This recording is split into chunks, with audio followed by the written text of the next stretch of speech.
Hello बच्चों, आप सभी का स्वागत है हमारी आज की इस रिवीजन क्लास में, जिसमें मैं आपका अपना मैथ का सिकंदर डिस्कस करेंगे चैप्टर फर्स्ट यानी कि सेट थ्योरी। सबसे पहले हम इसका जितना भी इंट्रोडक्शन पार्ट है, जितना भी इंट्रोडक्शन, चाहे वो सेट की डेफिनेशन हो, टाइप्स ऑफ सेट हो, सबसेट हो, उसकी टाइप्स हो, union, algebra of set theory, union, intersection, difference of set, symmetric difference और कंप्लीमेंट ऑफ ए सेट, और जितने भी इसके लॉज है वो सारी चीजें डिस्कस करेंगे। और उसके बाद एक एक करके हम डिस्कस करेंगे इसकी एक्सरसाइज। जैसा कि हम जानते हैं, हमारा सेशन एंडिंग एग्जामिनेशन बिल्कुल हमारे सर पे आ चुका है और बहुत सारे बच्चों को चैप्टर 1 में भी दिक्कत आ रही है। तो एक एक करके प्यारे बच्चों हम डिस्कस करने जा रहे हैं। तो सबसे पहले हम डिस्कस करेंगे इसके इंट्रोडक्शन पार्ट, जिसमें मैं डिस्कस करूंगा सबसे पहले आप बच्चों के साथ सेट क्या होता है बच्चे। ठीक है, सबसे पहले हमने क्या डिस्कस करना है, सेट। जैसा कि हम जानते हैं सेट के बारे में, सेट क्या होता है, 1 साल हो गया हमें पढ़ते हुए, ठीक है, लेकिन फिर भी हमें दिक्कत आ रही है। सेट क्या होता है, well defined collection of distinct object. What is a set? Well defined collection of well defined collection of distinct object. सबसे पहले बच्चों हमें इसकी डेफिनेशंस के बारे में पूरी जानकारी होनी चाहिए। एक एक वर्ड हमारे दिमाग में सेटल होना चाहिए कि मैंने क्या लिखा है। Set is a well defined collection of distinct objects. Distinct objects कहता है ये कलेक्शन होनी चाहिए। अब क्वेश्चन ये मन में आता है, क्या हर एक कलेक्शन को हम सेट कहेंगे? क्या हर कलेक्शन एक सेट होती है? नहीं बच्चों, हर कलेक्शन सेट नहीं होती है। वेल डिफाइंड का मतलब होता है जो चीज रूल में हो। जैसे जो वेल डिफाइंड का मतलब होता है जो चीज चेंज ना हो सके कभी भी, जो चीज हम कभी भी चेंज ना कर सके, हम उसको कहते हैं वेल डिफाइंड। जैसे मैंने मन में बोला, मैंने आपसे पूछा कि यार कलेक्शन ऑफ वॉवल्स क्या है, जैसे ही मेरे मुंह से वर्ड निकला वॉवल्स, तो आपके मन में पिक्चर क्या बनी? ए ई आई ओ यू। मैंने नहीं किसी को बोला कि यार ए ई आई ओ यू को वॉवल्स कहते हैं, लेकिन मैंने सिर्फ एक शब्द बोला और वो शब्द क्या था? वॉवल्स। जैसे ही मेरे मुंह से वर्ड प्रोनाउंस हुआ वॉवल, पिक्चर बन गई ए ई आई ओ यू। क्यों? क्योंकि ये वेल डिफाइंड है, ये चेंज नहीं होगा। ये चाहे हम अपनी इस क्लास में पढ़े, हम बुक ए में पढ़े, बुक बी में पढ़े, बुक सी में पढ़े, कंट्री ए में पढ़े, कंट्री बी में पढ़े, ये वेल डिफाइंड है बच्चों। तो प्यारे बच्चों, सेट क्या होता है? Well defined collection of distinct object. यानी कि ये कलेक्शन होनी चाहिए, डिफरेंट ऑब्जेक्ट्स की होनी चाहिए, उसमें रेपिटेशन नहीं होनी चाहिए, उसमें रेपिटेशन नहीं होनी चाहिए।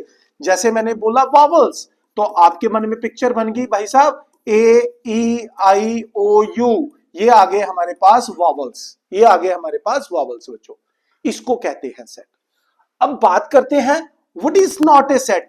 What is not a set, कि भाई सेट तो आपने सर बता दिया कि well defined collection of distinct object को हम सेट कहेंगे, तो क्या चीज सेट नहीं है?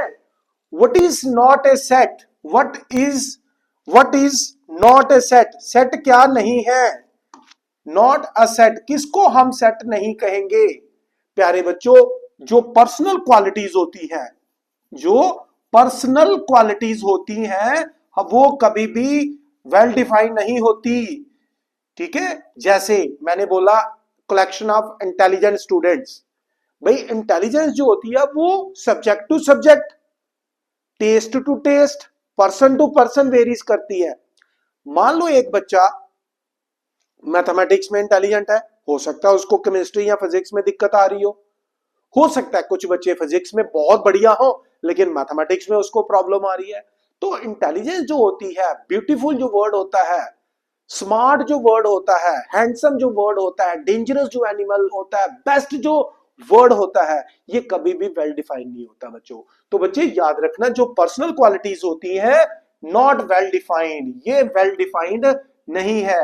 नॉट वेल डिफाइंड, ये वेल डिफाइंड नहीं होती बच्चों ये। ठीक है, यानी कि लिखा हो collection of best batsman of the world. Best batsman is not best batsman of the world, batsman of the world. भाई आज हम कहते हैं विराट कोहली बेस्ट बैट्समैन है इस वर्ल्ड का, उसके नाम की वजह से नहीं, उसके काम की वजह से, उसने काम ही ऐसा किया है। लेकिन हो सकता है आने वाले कुछ सालों में उससे भी बेस्ट कोई बढ़िया बल्लेबाज निकल के आ जाए। जैसे कुछ साल पहले हम कहते थे सचिन तेंदुलकर बहुत बेस्ट बैट्समैन है इंडिया के लिए, लेकिन फिर विराट कोहली निकल के आ गए, फिर इसके बाद कोई और बल्लेबाज निकल के आ सकता है, गॉड नोस। क्यों? क्योंकि ये यार पर्सनल क्वालिटीज है, ये पर्सन टू पर्सन वेरी करती हैं बच्चे ये, ठीक है। तो best batsman of the world, ठीक है, कलेक्शन ऑफ, जब यहां पर मेरे पास बेस्ट वर्ड जुड़ गया, बेस्ट एक पर्सनल क्वालिटीज है बच्चों, ये फिक्स नहीं है, ये चेंज होंगी बच्चों ये, ठीक है। डेंजरस एनिमल्स, जैसे मैंने बोला dangerous animals, dangerous animals of the world. भाई डेंजरस का क्या है? जब मैं बोलता हूं कि यार कोई अपने मन में एक डेंजरस एनिमल सोचो, कोई लाइन सोच रहा है, कोई हिप्पो को सोच रहा होगा, कोई एलिफेंट को सोच रहा होगा, कोई स्नेक को सोच रहा होगा, कोई टाइगर को सोच रहा होगा। भाई एक तो पप्पी डॉग भी डेंजरस हो सकता है, वो अपने आप ये कह लीजिए सेल्फ डिफेंस में वो भी हमें काटने को दौड़ेगा। तो डेंजरस की कोई हमारे पास दायरा नहीं है बेटा। तो प्यारे बच्चों एक बार फिर सेट क्या होता है? Set is a well defined collection of distinct object. Collection होनी चाहिए लेकिन डिस्टिंक्ट ऑब्जेक्ट की होनी चाहिए, और जो ऑब्जेक्ट आप ले रहे हैं that should be defined, well defined. हमने बोला नेचुरल नंबर लेस देन 10, तो दिमाग में एक ही पिक्चर बन गई बच्चों, 1 2 3 4 5 6 7 8 9, this is a set. I hope बच्चों आपको सेट पता चल गया। सेट क्या है? Set is a well defined collection of distinct objects बच्चों ये, ठीक है। अब हम बात करते हैं रिप्रेजेंटेशन की। अब हम बात करेंगे रिप्रेजेंटेशन की कि भाई रिप्रेजेंटेशन कि इनको रिप्रेजेंट कैसे करना है। रिप्रेजेंटेशंस पहला आ जाता है हमारे पास रोस्टर फॉर्म, रोस्टर फॉर्म। दूसरा हमारे पास आ जाता है सेट बिल्डर फॉर्म, ठीक है, सेट बिल्डर फॉर्म बच्चों ये, ठीक है, सेट बिल्डर फॉर्म। प्यारे बच्चों मैंने अपने जो ये कंसेप्ट है सेट थ्योरी का, इसमें मैं आज आपके साथ दो चीजें डिस्कस करूंगा। एक सेट क्या होता है, दूसरा सेट को रिप्रेजेंट कैसे करना है, ये दो चीजें डिस्कस करनी है।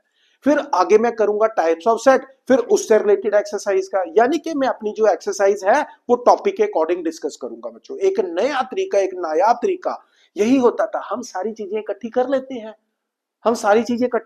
हैं, फिर हमें समझ नहीं आता कि यार शुरुआत कहां से करें, रिवाइज किस किस को करें, क्योंकि कंटेंट इतना ज्यादा इकट्ठा हो जाता है। तो मैं क्या करने जा रहा हूं, एक यूनिकनेस लाने की कोशिश कर रहा हूं। वो यूनिकनेस क्या है, पहले हमने इस एक्सरसाइज में डिस्कस करना है कि भाई सेट क्या है, किसको सेट कहते हैं, किसको सेट नहीं कहते हैं, और रिप्रेजेंटेशन क्या है, और फिर इसी से रिलेटेड जो एक्सरसाइज होगी वो कंप्लीट कर लेंगे, दैट्स इट। हमारा एक लेसन प्रिपेयर हो जाएगा बच्चों, 100% एमसीक्यू आपको आएगा बेटा ये, ठीक है। रोस्टर फॉर्म सीधी सी बात है भाई, इसमें लिस्ट बनाना है, इसमें हम लिस्टिंग कर देते हैं एलिमेंट्स की, सीधी सी बात, बिल्कुल basic concept. In this form we just make the list of the elements. मैंने बोला वावल्स तो मैंने लिस्ट बना दी, ए ई आई ओ यू, सिंपल सा फंडा है बच्चों। Try to come to the basic, देसी फंडा यार, याद रखो, सिंपल सा फंडा, देसी फंडा। यार लिस्ट बनाते हैं इसमें एलिमेंट की, लो बना दी मैंने एलिमेंट। इसी चीज को अगर मैं कह दूं set a collection of vowels, भाई यार बात तो इसकी भी वही है, मतलब तो इसका भी वही है, कलेक्शन ऑफ वॉवल का ए ई आई ओ यू, मतलब तो इसका भी वही है, मतलब उसका भी वही है, सिर्फ इसमें अंतर क्या है, इसमें हमें लिखे नहीं मिल रहे हैं वो वॉवल जो होते हैं ए ई आई ओ यू। बेटे सेट बिल्डर फॉर्म में हम बनाते हैं क्वेश्चन को स्टेटमेंट फॉर्म में, किसमें? स्टेटमेंट फॉर्म में। जहां क्वेश्चन स्टेटमेंट फॉर्म में हो उसको कहते हैं सेट बिल्डर फॉर्म, जहां रोस्टर फॉर्म हो वहां पर सिर्फ और सिर्फ लिस्टिंग होती है एलिमेंट की। आई होप बच्चों आपको ये कंसेप्ट समझ आ गया। आपको ये कंसेप्ट समझ आ गया बच्चों? ये एक और एग्जांपल ले लेते हैं बच्चों। जैसे फॉर एग्जांपल मैंने यहां पर ले लिया, ये देखिए 2, 4, 6 और 8, ये मैंने ले लिए। एलिमेंट है, लिस्टिंग है, ब्रैकेट के अंदर है, ये रोस्टर फॉर्म है। ये है क्या? ये तो इवन नेचुरल नंबर है less then 10, even natural number less then 10। प्यारे बच्चों, इसको ऐसे भी लिख सकते हैं, कलेक्शन ऑफ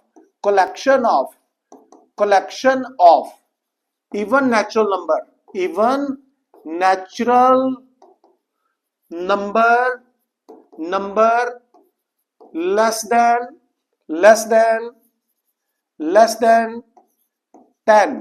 10 से छोटे इवन नेचुरल नंबर, 10 से छोटे नेचुरल नंबर, ऐसे भी लिख सकते हैं। ये सेट बिल्डर फॉर्म है, ये सेट बिल्डर फॉर्म है। क्यों है? क्योंकि यहां इसको स्टेटमेंट पे।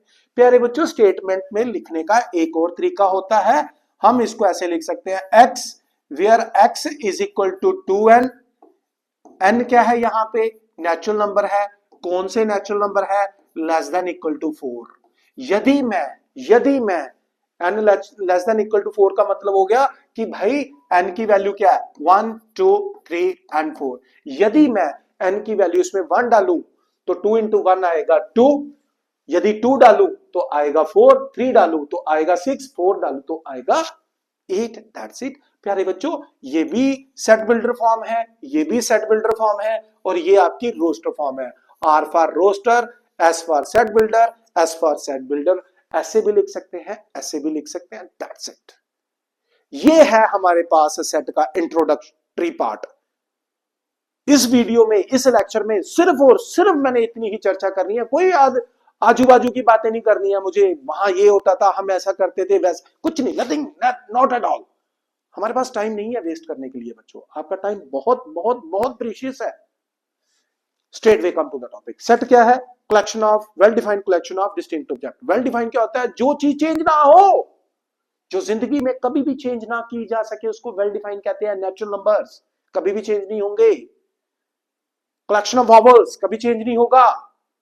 फिर उसके बाद रिप्रेजेंटेशन, कि लिखना कैसे है, लिखावट क्या है। दो तरीके हैं भाई, एक रोस्टर फॉर्म जहां पर लिस्टिंग बनाई जाती है, एलिमेंट की लिस्ट करते हैं। दूसरी सेट बिल्डर फॉर्म, जहां पर हम क्वेश्चन को स्टेटमेंट फॉर्म में लिखते हैं बच्चों। ये अब मैं आ रहा हूं आपकी एक्सरसाइज 1.1 पे।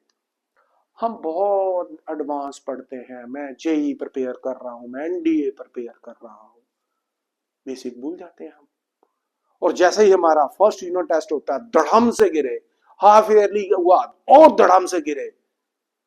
और जब हमारा PT2 सेकंड यूनिट टेस्ट होता है तो कम कपी छिड़ी हुई होती है, माँ बाप को भी और बच्चों को भी।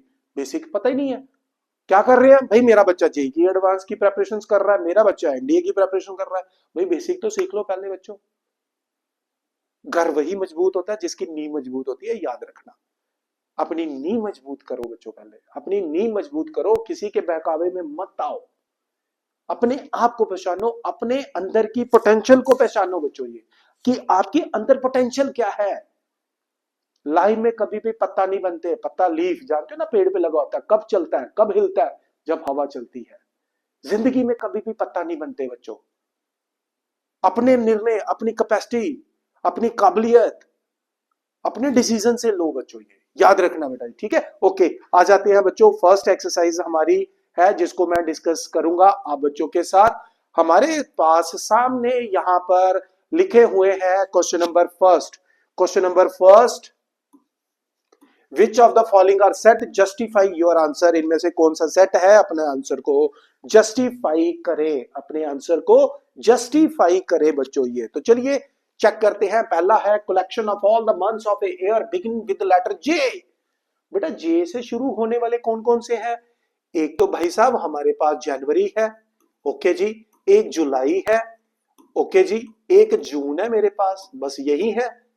क्या दुनिया के हर देश में यही है? बिल्कुल। दुनिया के आप हर देश के हर कोने में यही है? बिल्कुल यही है। क्यों? क्योंकि ये वेल डिफाइंड है बच्चों। ये वेल डिफाइंड है, ये कभी चेंज नहीं होते, इनका नाम चेंज नहीं होते, they are fixed. So this is a set, this is a set. तो जो सेट है हम उसको लिख देंगे कि यस, हाँ ये सेट है बच्चों। आई होप आपको ये चीज समझ आ गई। Second part, the collection of 10 most talented भाई talented writers of India, talented writer. भाई साहब जिसके हाथ में पेन आ जाता है वो राइटर ही है। कुछ ना कुछ कहानी तो मैं भी जड़ दूंगा, जब लिखने बैठूंगा कुछ तो मैं भी टैलेंटेड हो गया भाई साहब। बेटे टैलेंटेड है, this is not a set, this is not a set, ये सेट नहीं है। Because talent is not well defined, talent is varying. भाई कोई पर्सनल है, लिखना किसी की पर्सनल क्वालिटीज है। हम कैसे कह सकते हैं ग्रुप ऑफ 100 में से 10 टैलेंटेड मैंने ले लिए? तो हमारे भारतवर्ष में तो 140 करोड़ से भी ज्यादा जनता है, उनका क्या होगा? कंपैरिजन उन 100 के बीच में हुआ कि पूरा? वावल्स की जब बात होती है तो पूरी दुनिया में वावल्स एक ही माने जाएंगे बच्चों, याद रखना ये। So talent is not a set, ठीक है, this is not a set because talent is not well defined. ये वेरी करता है, ये वेल डिफाइंड नहीं होता बच्चों ये, ठीक है। जो चीज वेरी कर जाए वो सेट नहीं हो सकती। A team of 11 best batsmen of the world, again best, not a set, not a set। Best है बेटे यार, सीधी सी बात है, बेस्ट है, टैलेंटेड है, इंटेलिजेंट है, टॉलर है, स्मार्ट है, हैंडसम है, डेंजरस है, ये सेट नहीं होते, ये पर्सनल क्वालिटीज है। collection of all the boys in your class, in my class I know how many boys are there, even in school लिखा होता वो भी सेट होता। So yes it is a set, ये सेट है, ये set है, yes it is a set, ये सेट है बच्चों ये, ठीक है, ये सेट है बेटा ये। Collection of all the natural number less than 100, yes obviously it is a set यार, it is a set. Collection of all the natural number, it is a set, yes it is a set, ये set है, ठीक है। Justification हम वहीं पे देंगे जो सेट नहीं होगा। Collection of novels written by Munshi Premchand, yes again it is a set. हाँ भाई मुंशी प्रेमचंद जी को पता है उन्होंने कितने नॉवेल्स लिखे हैं, ठीक है, yes it is a set, ये भी सेट है, ये भी सेट है बच्चों ये। Collection of even and integer, even and integer यार ये भी सेट है। नंबर सिस्टम डिफाइंड है बच्चों, yes it is a set, ये भी सेट है। Collection of question in this chapter, इस चैप्टर में कितने क्वेश्चन है, yes of course, yes of course it is a set। last part the collection of most dangerous, भाई साहब नीचे वर्ड देखो, most dangerous, not a set, not a set, not a set, ठीक है।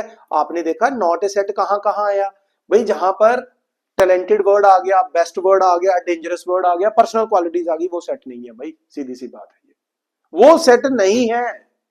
I hope आप बच्चों को first question पूरी तरह से क्लियर है, देख लीजिए। हम बढ़ेंगे अपने अगले क्वेश्चन की तरफ, क्वेश्चन नंबर 2 की तरफ बच्चों, ये हरी अप।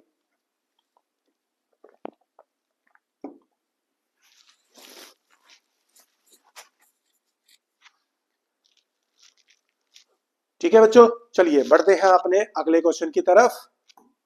क्वेश्चन नंबर 2 लेके आ रहा हूं मैं, ये देखिए बच्चे, सेट ए में एलिमेंट है 1 2 3 4 5 6, insert the appropriate symbol belongs to and does not belongs to, belongs to and does not belongs to। यदि कोई एलिमेंट सेट का है उसमें, जैसे 5 इसका एलिमेंट है तो मैं यहां पे लिख दूंगा belongs to, 8 का इसका एलिमेंट है मैं लिखूंगा does not belongs to, भाई इसमें है ही नहीं है ना, 0 है नहीं है तो भाई does not belongs to, 4 है yes belongs to, 2 है yes belongs to, 10 है does not belongs to। ये रहा आपका क्वेश्चन नंबर 2। बस इतनी सी कहानी थी बच्चों जिसके लिए हम परेशान हुए, क्यों? प्रैक्टिस ही नहीं करते हैं, बेसिक क्लियर नहीं है, तो कहां से होगा फिर ये सब, ठीक है। चलते हैं अपने अगले क्वेश्चन 3 पे। Write the following in roster form, roster form, listing बनाओ कहता है यार। एक्स क्या है? इंटीजर है, किसके बीच में, किसके बीच में? -3 और 7 के बीच में, -3 को इंक्लूड करेंगे और 7 को नहीं करेंगे। जिसको नहीं करना होता उसकी तरफ सर्कल, जिसको करना है इक्वालिटी का साइन है ना, इसका मतलब -3 को लेना है हमें। तो बेटा पहले पार्ट का जो आंसर बना वो क्या बना, वो बन गया कि भाई इसमें -3 भी आएगा, सॉरी इसमें -2 भी आएगा, इंटीजर आने हैं सिर्फ, -1 भी आएगा, 0 भी आएगा, 1 भी आएगा, 2 भी आएगा, 3 4 5 और 6 7 नहीं आएगा क्योंकि उसने कहा लेस देन 7। एक्स क्या है? इंटीजर है, कौन से? -3 को मिला के और 7 से छोटे मैंने सारे लिख दिए। ये है पहले पार्ट का आंसर। बहुत इजी होता है बच्चों, बहुत इजी होता है ये। आ जाते हैं बी पार्ट पे। ठीक है, बी पार्ट पे हमारा टाइम बहुत प्रीशियस है, याद रखना। मुझे बातें नहीं करनी, मुझे फटाफट आपको एक्सप्लेन करना ताकि आप इसको पढ़ के रिवाइज कर सके बच्चों। ये B part, natural number less than 6। अरे छोड़ो यार, नेचुरल नंबर लेस देन 6, 1 2 3 4 5। ठीक है, ये लो छोटे छोटे से क्वेश्चन है बच्चों। 1 2 3 4 5, 1 2 3 4 5। Clear. Third part, third part यहां लिख देते हैं। थर्ड पार्ट को, थर्ड पार्ट क्या लिखा है? x where x is a 2-digit natural number such that sum of its digit is 8। बेटे 2-digit natural number वो बताना जिनका सम क्या बन रहा है? 8 बन रहा है। जिनका सम क्या बन रहा है? 8 बन रहा है। तो क्या आ जाएगा बेटा? 17 आ जाएगा। 1 + 7 8 होता है। फिर 26 आ जाएगा, शाबाश। 35 आ जाएगा, फिर 44 आ जाएगा, वेरी गुड। फिर 53 आ जाएगा। हर एक लाइन में, हर एक कॉलम में, जैसे 1 से 10, 11 से 20, 21 से 30। तो हमने ये देखना कि कहां कहां वो 2 डिजिट, 1 से 10 सारे सिंगल डिजिट नंबर थे, उसके बीच में 1 और 10 के बीच में 10 को छोड़ के, तो इसलिए वहां तो आएगा नहीं। 0 8 नहीं लेना बेटा, क्योंकि 2 डिजिट लेने हैं। 53, फिर उसके बाद बच्चों 62 आ गया। फिर उसके बाद क्या आ जाएगा? 62। फिर उसके बाद क्या आ जाएगा? 71 आ जाएगा। 71 आ जाएगा। ठीक है, 71 आ गया। 7 + 8, फिर उसके बाद आ गया 80 बेटा। ये 80 आ गया। तो ये मेरा इसका आंसर आ गया बेटा, ये मेरा इसका आंसर आ गया बच्चे। ये राइट। ओके जी, फोर्थ पार्ट में आ जाते हैं।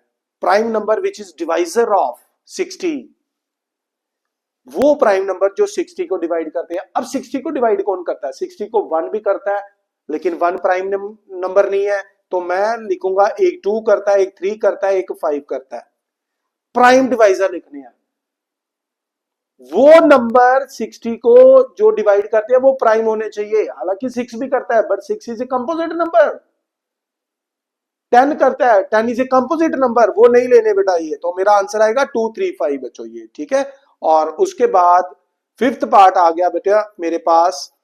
The set of all the letters in the word trigonometry. Trigonometry, trigonometry में बेटा जब भी कोई वर्ड दिया जाए ना इंग्लिश का, उसमें जितने भी लेटर्स है ना सारे लिख दो, लेकिन जो आपको लग रहा है ना कि ये रिपीट हो रहा है उसको एक बार। क्यों? Because set is a collection of distinct object. तो मैं टी लिख देता हूं, आर लिख देता हूं, आई लिख देता हूं, जी ओ एन एम वाई और ई भी लिख दूंगा बच्चों। ये लीजिए, ये लिख दिया मैंने, बस सबको लिख दिया। टी मेरे पास 2 बार आ रहा है, 1 बार लिखा, और रिपीट हो रहा था मैंने 1 बार लिखा। बस ये चीज का ध्यान रखना है। उसी तरह बैटर का आंसर आप कमेंट बॉक्स में लिख सकते हैं, कमेंट बॉक्स में इसका आंसर लिख सकते हैं बच्चों ये। ठीक है, आप भी ट्राई करिए। ये BETTER लेटर बेशक वहां पे 6 दिख रहे हैं, लेकिन लिखना क्या है आपको पता होना चाहिए। सारे लेटर लिखो, जो रिपीट हो रहा है उसको 1 बार लिखो। आई होप क्वेश्चन नंबर 3 भी आप बच्चों को पूरी तरह से क्लियर है बच्चों ये। तो बढ़ते हैं अपने क्वेश्चन नंबर 4 के पास। क्वेश्चन नंबर 4 के पास बच्चों ये, right the following in set builder form. Right the following in set builder form. पहला है मेरे पास 3 6 9 12, 3 6 9 12, 3 6 9 12 मल्टीपल्स ऑफ 3 है, ये मल्टीपल्स ऑफ 3 है। तो मैं इसको सेट बिल्डर फॉर्म में कुछ इस तरह से लिखूंगा बेटे, जैसे मल्टीपल ऑफ 2 को 2n कहते हैं तो मल्टीपल ऑफ 3 को 3n कहते हैं। तो यहां सेम वही लिख दीजिए, n belongs to natural number and less than equal to 4। That's it. ये बन गई इसकी सेट बिल्डर फॉर्म बेटा ये। ठीक है, set builder form.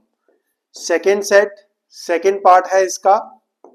Second part है जिसमें हमें दिया गया है 2 दिया है, 4 दिया है, 8 दिया है, 16 दिया है, 32 दिया है। प्यारे बच्चों एक चीज याद रखना कि देखने में ये इवन नंबर लग रहे हैं, लेकिन क्या ये इवन नंबर सारे हैं? अगर मैं 2 से लेकर 32 तक इवन नंबर काउंट करता तो 16 आने चाहिए थे। ये तो 16 दिख नहीं रहे मेरे को, ये तो मेरे को 5 ही दिख रहे हैं। ये बेसिकली क्या है मेरे पास, ये इवन नंबर कुछ चुनिंदा है, सारे नहीं लिए गए हैं। ये बेसिकली इवन नंबर नहीं है, ये 2 की पावर n है, एक्सपोनेंट n है। n क्या है? नेचुरल नंबर है, और n less than equal to 5 है, n क्या है, लेस देन इक्वल टू 5 है बच्चों, ये n less than equal to 5 है। तो आप n की वैल्यू 1 डालें तो 2 आ गया, 2 डालेंगे तो 4, 3 डालेंगे तो 8, 4 डालेंगे तो 16, 5 डालेंगे तो 32 आ गया बच्चे। तो ये आपके पास आ गया सेट बी, सेकेंड पार्ट इसका बच्चे, सेकेंड पार्ट बेटा। ये सेम थर्ड पार्ट सेम है, ठीक है ना, 5 के मल्टीपल है। इसको हम लिख देंगे सेट सी, हम ऐसे लिखेंगे x where x is equal to 5 raise to power n, where n belongs to natural number, ठीक है। ये 1125 नहीं है बच्चों, यहां 1 नहीं है, ध्यान रखना ये, ठीक है, गलती से प्रिंट हुआ है। लेस देन इक्वल टू 4 आ गया बेटा, ये 5 की पावर 1, 5 की पावर 2, 5 की पावर 3, 5 की पावर 4 है बेटा। उसी तरह से आप इन दोनों को भी लिख सकते हैं। हाँ ये इवन है, ये इवन है फोर्थ पार्ट बच्चों, फोर्थ पार्ट आपका इवन है। तो मैं इसको सेट डी का नाम देते हुए, ये 2, 4, 6 और सो ऑन 8, 10, 12 है, तो सीधा हम इसको लिख देते हैं x where x is equal to 2n। तो प्यारे बच्चों उम्मीद करता हूं where n belongs to natural number ऐसे लिख देना। आई होप आपको क्वेश्चन नंबर 4 भी पूरी तरह से क्लियर है बच्चों ये, ठीक है। इसका आंसर अगेन एक होमवर्क है, इसको आपने लिखना है बच्चों, ये होमवर्क है बच्चों और इंपॉर्टेंट भी है, आ सकता है बेटा। एक बार आप देख लीजिए, फिर बढ़ेंगे अपने क्वेश्चन नंबर 5 और 6 पे, फिर इसको हम वाइंड अप करेंगे बच्चों, वाइंड अप करेंगे बेटा ये, right.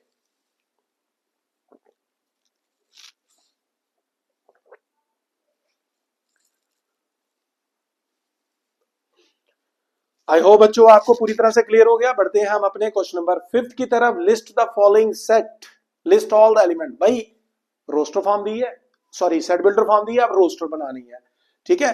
X is a natural number, odd natural number, odd natural number, odd natural number कौन सा आ गया, 1 आ गया, 3 आ गया, 5 आ गया, 7 आ गया and so on. Infinite set है, पता नहीं कितने हैं, लिख देते हैं ये, ठीक है। ये आ गया। X is an integer, integer है। एंड पॉइंट क्या दी है, मुझे तो फ्रैक्शनल दे दी है ये वाले, है ना, रैशनल नंबर दे दिए हैं। तो जरा नंबर लाइन को देखते हैं, यहां -1/2 है, यहां -1 होगा, यहां पर हम ले आते हैं 9/2 यानी कि 4.5 है। तो क्या कहता है, इसके बीच में, इसके बीच में कितने इंटीजर हैं। तो भाई साहब पहला 0 है, फिर 1 है, फिर 2 है, फिर 3 है, फिर 4 है, क्योंकि ये 4.5 है बच्चों, इंटीजर लिखने हैं। तो सेकंड सेट का जो आंसर बना, सेकंड सेट का जो आंसर बना वो बन गया 0, 1, 2, 3 एंड 4, 0, 1, 2, 3 एंड 4 बच्चों। ये है आपका सेकंड पार्ट का सेट बेटा, इसका जो आंसर है बच्चों ये, राइट। आ जाते हैं थर्ड पार्ट पे, थर्ड पार्ट पे आ जाते हैं, ठीक है। शाबाश बच्चों, ये बस बच्चों आपने इसको रिपीट करना है, रिवाइज करते रहना। ये क्या लिखा हुआ है, कहता है कि भाई x ऐसा इंटीजर है जिनका स्क्वायर 4 या 4 से छोटा होना चाहिए। वो इंटीजर बताओ, वो इंटीजर बताओ जिनका स्क्वायर 4 हो या 4 से छोटा हो। तो प्यारे बच्चों पहले तो हम ये देखते हैं कि यार एक -2 है जिसका स्क्वायर 4 बनता है, एक 2 भी है जिसका स्क्वायर 4 बनता है, -1 है, इसका स्क्वायर 1 होगा, 4 से लेस होगा, 1 भी है, 0 भी है। तो ये सारा आएगा। ये मैटर नहीं करता आपने उसको सेंडिंग ऑर्डर या डिसेंडिंग ऑर्डर में लिखना, वो मैटर नहीं करता सेट में भाई साहब। आप नेचुरल नंबर लेस देन 4 को 1 2 3 लिखो, 2 1 3 लिखो, 3 1 2 लिखो, कोई मायने नहीं रखती, बस लिखना है वो मायने रखती है बात बताइए। तो अगर आप फिर भी कंफ्यूज नहीं होना चाहते तो आप ऐसा लिख सकते हैं बताइए, ठीक है। -1 -2 0 1 एंड 2, दैट्स इट, ये लीजिए बताइए, ठीक है। ये आ गया हमारे पास fourth part. Loyal, loyal, loyal के लेटर्स कौन कौन से हैं, एल है, ओ है, वाई है और ए है बेटा, और ए है बच्चे ये, ठीक है। ए आ गया बच्चे ये, देखिए जरा। ओके जी, मुझे पूरी उम्मीद है मेरे प्यारे बच्चों को ये सारी चीजें बड़ी आसानी से समझ आ रही हैं आप ये, ठीक है। बढ़ते हैं हम अपने अच्छी तरह से सेशन एंडिंग की प्रिपरेशन करके, धमाकेदार नंबर लेने हैं इस बार हमने। X is a month of year not having 31 days, जिसमें 31 डेज नहीं है, इसमें लीप ईयर वाला जो अगर नॉन लीप ईयर है यानी कि फेब का मंथ भी लेंगे इररिस्पेक्टिव ऑफ लीप और नॉन लीप। तो बेटा वो मंथ बताओ जिसमें 31 डेज नहीं है। तो प्यारे बच्चों मैं स्टार्ट करूंगा फेब से, क्योंकि जनवरी में तो 31 है, फिर मार्च नहीं आएगा, फिर अप्रैल आ जाएगा, अप्रैल के बाद हमारे पास मई नहीं आएगा, फिर उसके बाद जून आ जाएगा, फिर जुलाई और अगस्त नहीं लेंगे, सितंबर ले लेंगे हम, ठीक है, फिर उसके बाद नवंबर मंथ ले लेंगे। ये छोटी छोटी टेक्निकल सी चीजें हैं बेटा ये, ठीक है। और फिर लास्ट पार्ट है इसमें, x is a consonants in the English alphabets which preceded के कंसोनेंट, प्री पीछे, प्रो आगे, प्री पीछे, प्रो आगे, प्रो आगे, तो मुझे प्री के पीछे कंसोनेंट्स बताने हैं। तो ए तो अल्फाबेट वॉवल्स है, वो लेना नहीं है, बी आ जाएगा, सी आ जाएगा, डी आ जाएगा, ई लेंगे नहीं, फिर एफ आ जाएगा, फिर जी आ जाएगा, फिर एच आएगा, आई लेना नहीं है, फिर जे आ जाएगा। लीजिए ये लिख दिया मैंने ये। आई होप बच्चों आपको सेट बिल्डर से, देखो हमने बेसिक कंसेप्ट किसका डिस्कस किया, रोस्टर फॉर्म और सेट बिल्डर, क्वेश्चन भी वही हो गए। अब हमारा कंसेप्ट और जबरदस्त हो गया बच्चों ये, ठीक है। चलिए बढ़ते हैं हम अपने लास्ट क्वेश्चन पे, फिर इसको फाइंड अप करेंगे। मैच द फॉलोइंग, सेट ए में 1 2 3 4 1 2 3 6 2 3 मैथमेटिक्स मैच द टेबल है, यानी कि यार थर्ड पार्ट है ना जो, वो डी के साथ मैच हो रहा है। पहली बात ये डी के साथ कनेक्ट हो गया, ये तो मुझे यहीं से पता चल गया था। ये देखो मैथमेटिक्स और ये डी है बच्चों ये, ठीक है। ओके जी, x is a natural number and divisor of 6, x is a natural number and divisor of 6। तो प्यारे बच्चों नेचुरल नंबर डिवाइजर ऑफ 6, हालांकि ये भी डिवाइजर ऑफ 6 है बट नेचुरल नंबर भी है, लेकिन ये भी इस चीज को सेटिस्फाई कर रहे हैं बेटा ये। तो इसका मतलब जो हमारे पास है फर्स्ट पार्ट, वो मैच किसके साथ कर रहा है, सी के साथ कर रहा है। किसके साथ कर रहा है, सी पार्ट के साथ कर रहा है। और अब हम ले लेते हैं सेकेंड पार्ट क्या है, वो कर रहा है prime number and divisor of 6, यानी कि ए पार्ट के साथ मैच कर रहा है। अब बच गया मेरे पास कौन सा, 1 भी हो गया, 2 भी हो गया, 3 हो गया। अब आगे बात हम फोर्थ पार्ट की, फोर्थ में क्या है 1 3 5 7 9 1 3 5 7 9 और नेचुरल नंबर लेस देन 10, यानी कि ये मैच कर रहा है बी के साथ। थोड़ा सा और लिख लेते हैं दोबारा, 1 किससे मैच कर रहा है, सी के साथ कर रहा है, सी स्टेटमेंट के साथ। सेकेंड स्टेटमेंट किसके साथ कर रही है, ए के साथ कर रही है। थर्ड स्टेटमेंट किसके साथ मैच कर रही है, थर्ड स्टेटमेंट कर रही है डी के साथ। और प्यारे बच्चों फोर्थ स्टेटमेंट किसके साथ कर रही है, वो बी के साथ मैच द टेबल। आ सकता है हमें 2 मार्क्स में ये क्वेश्चन देखने को मिल सकता है। तो प्यारे बच्चों ये था हमारा बेसिक कंसेप्ट, जिसमें मैंने आपको बताया सेट क्या होता है, सेट क्या नहीं होता है, सेट को रिप्रेजेंट कैसे करना है, और एक्सरसाइज 1.1। तो मैं पूरी उम्मीद कर रहा हूं मेरे प्यारे बच्चों को सेट का पहला कंसेप्ट पूरी तरह से क्लियर है। कल मैं लेके आऊंगा टाइप्स ऑफ सेट, अपनी अगली वीडियो में टाइप्स ऑफ सेट, और उससे रिलेटेड हमारे पास 2 एक्सरसाइज है, उसको हम डिस्कस करेंगे। तब तक जय हिंद बच्चों, कल फिर मिलेंगे, पर एक प्रॉमिस के साथ कि कल आपको इसको अच्छी तरह से रिवाइज करना होगा। ऑल दी बेस्ट बच्चों, God bless you all, we will meet tomorrow. जय हिंद बच्चों।